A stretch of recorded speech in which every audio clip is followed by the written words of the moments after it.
Now, if you watch my videos, you are getting some of the most authentic content out there. Now, I'm not saying it's the best, but it's definitely the most authentic.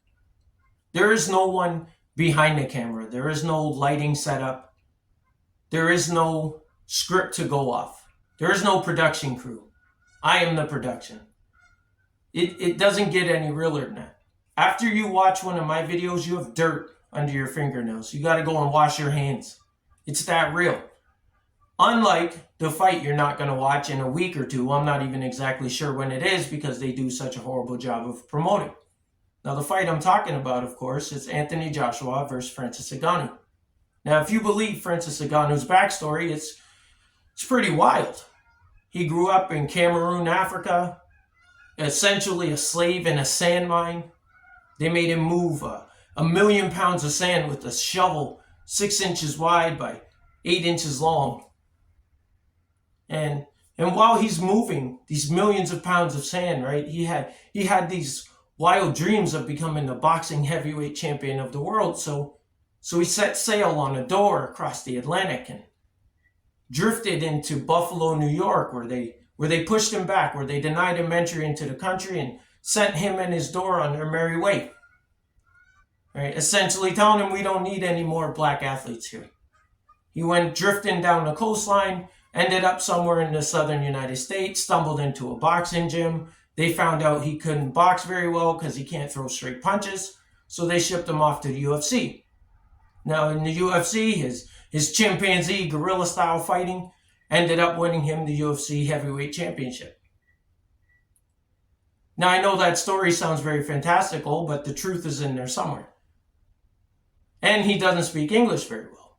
So we move on to the other guy, Anthony Joshua, who also doesn't speak English very well, which is strange because he's from the UK. Now, Anthony Joshua, he had a more traditional upbringing. He played multiple sports as a child. He got into boxing at a very young age, became a boxing Olympic champion. He grew up with both of his parents. He wasn't a slave.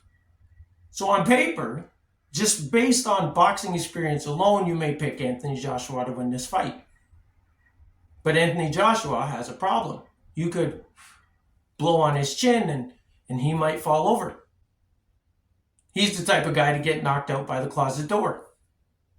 Now, both men are extremely good athletes. Okay, Anthony Joshua is, I believe, 6'6", 250-ish pounds. Francis Ngannou is 6'4", 260 pounds. So what's my prediction? I'm taking Francis Ngannou round 3 KO. I think he gets it done. Now, do you guys even like fighting anymore? Do you watch boxing? Do you watch the UFC? Or do you just like to see videos of people getting punched in the face? World star. Or do you like the old school style? Like the 1920s where they would put me fighting a sumo wrestler and it's a double KO. Right? I catch him with the right. He falls, but unfortunately for me, he tumbles on top of me and crushes me and I get TKO due to asphyxiation. While the champion, the Gypsy King, sits back with the rolls of his back fat pressed firmly against his chair back, eating pizza and drinking beer. God bless.